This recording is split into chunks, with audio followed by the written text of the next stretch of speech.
So this is it. Finally, the video I bring you all about the fabulous, beautiful Skellig Michael, that island that's featured at the very end of The Force Awakens where Luke Skywalker's been in exile, those famous Jedi steps that we see Rey climbing to go and give him back his saber. And I have to say, it is mind-blowing. In reality, it's even more spectacular than it actually is at the end of the movie, and it really felt like I was a part of Star Wars when I got to see it. A beautiful place, and I went to visit Portmagee and the Bridge Bar where I got this fabulous t-shirt. I don't know if you can see that, the Skellig Michael t-shirt in that lovely Star Wars font. I really like it. And we had such a fun day. I wish there was some way I could transport you all there to see it. And you know what? Hey, you know what? I'm a Star Wars fan, you're a Star Wars fan. I think we can do this. A little Jedi mind trick, maybe? Okay, right. I'm gonna try and do this. I don't know how, but I'll figure it out. Oh, and we can't forget this. You can't go to the Jedi steps without a saber, right? Because you gotta hand it over. Okay, right, bear with me. I'm gonna do the best I can here. Stay with me. Look into my eyes, guys. Look into my eyes, look into my eyes, not around the eyes. That probably sounds familiar. Okay, you ready? Close your eyes.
Hi guys, it's V here at Dagobah, and this is episode 16, and I'd like to welcome you all to the Jedi Steps at Skellig Michael.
Hi guys, so here we are now at the Bridge Bar in Portmagee, and this is part of the moorings.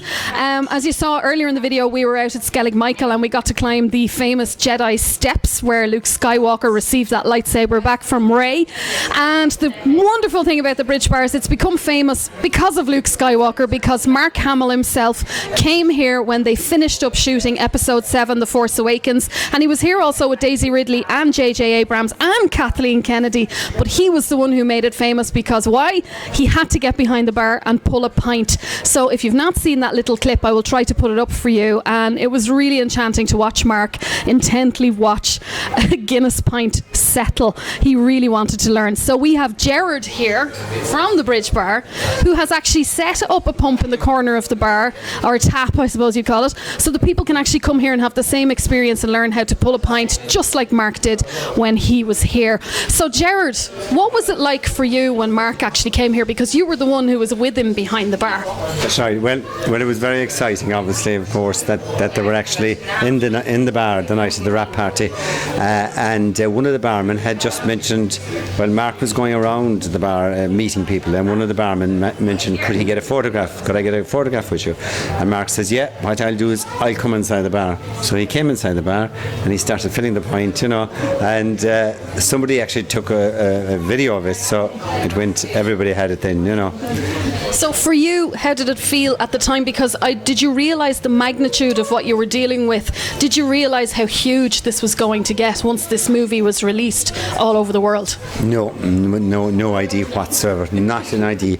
We were asked to put on just the night, an entertainment night. There was food and entertainment, and some of my family and some of the local kids and musicians were playing, and Mark got involved in it, and we really were only just doing what we would normally do, and we didn't realise it, and we really didn't realise it until the premiere came out. And we still probably don't realise really how big it is going to be, but I can see it in business. The change in business for the whole area is massive. So you've had an awful lot of people coming from all over the world. Have you noticed any particular countries that you've had more Star Wars fans come from than others? Yes, I suppose the USA would be the biggest, and Germany now, a lot from Germany as well, and they come here ready. They're all dressed up to do their piece, and they're very interested in the rock itself as well, which I find that I know you've a lot of Star Wars are after promoting this rock really, but when they get out there, I notice that it's a different story when they come back and they're talking about Star Wars, but they really are talking about the monks and the history of the rock, and which is good, Which is probably what made it the perfect location to have a Jedi there, because the whole Jedi Council and the Jedi Order really are kind of monks, and it's the same kind of feel to that. So that's probably what inspired them to put it out there on that island, and it is absolutely spectacular out there. We came back and we almost feel like it was mystical and spiritual, and it was just amazing to be out there and be part of it.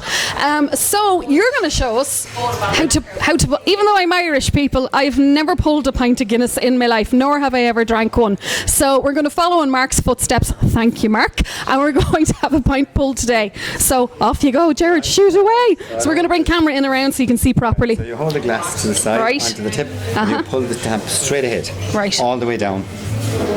And you really hold it, let the drink pour onto the glass so there won't be any bubbles in it, Yeah. And you just gradually straighten it up once it's filling. And when it gets to there, you just stop it. And then you let it rest. Now, you let it rest for a while. This has to become white and this has to become black. So it's black and white. Yeah. And then when it comes to that stage, you finish it off. Yeah, because I noticed even when Mark was here, he was just staring at it on the counter as it was settling. And he just kept asking, is it ready now? That's right. Is it ready now? Yeah. Is it ready now? And he was talking about putting a shamrock on it, and he was talking about doing all these things and I said, wait, we'll just fill the pint first, So I don't think people really realise how much goes into pulling a pint of Guinness. No. It's not like pulling a pint of lager. It's completely different. It's literally a little skill, and sometimes you go to other countries and they don't do it this way, and Irish people want to jump across the counter and kill them. That's right, yeah. So now we're just waiting for it to settle. So while it's settling, I have to ask Gerard, how did you enjoy Star Wars Celebration in London? Very good, actually. It was great. My brother-in-law was there, and the whole thing went very, very well, I think, for for marketing for the Irish market, you know. There was people from all over Ireland there, you know, but and previous to that, some of the fans had been here for the week beforehand, you know. So it is great, yeah, very good. I think a lot of them tried to incorporate their visits to Skellig Michael along with Celebration. So now we're hoping that Celebration will come to Dublin in 2018, and that would be fantastic, because then they could come see Skellig Michael and all the other locations in episode 8 and come here and pull their pint as well. So how's the pint doing? Right, the pint's doing very well. But London was great, actually, and I think, you know, people are going to keep coming, you know, and very interesting as well on it. Right, so what you do is now you hold it, you don't put the nozzle into the pint, you just hold it like that out from it, and you push it back, okay? You keep it comes out slower, push it back until it comes to the top. Now, you leave it just for a second, just give another thing just to bring it up over the top of the glass, the way it'll be a perfect pint. And if you do that, bring it up over the top, and when you're drinking it, you'll see the rings on the pint glass going down. So that's a good pint. Cheers. So there you go, a pint the Mark Hamill way. Cheers with the mic. There you go. So Jared, thank you so much for talking to us today, and I hope that the force is with you and it becomes stronger and stronger, and you'll get more and more people coming here to the Bridge Bar and out to Skellig Michael. I have no doubt when episode 8 comes out, it's going to explode even more. Hopefully. So thank you so much. Thank you. May the force be with you. May the force be with you. Thank you. Okay guys, that's it from me. I hope you enjoyed it. I hope you enjoyed Skellig Michael and here at the Moorings. We got some Sabre vlogs coming up soon and some more Star Wars talk. So don't forget to subscribe and come along and join the force with me, and I'll catch you guys again. Bye.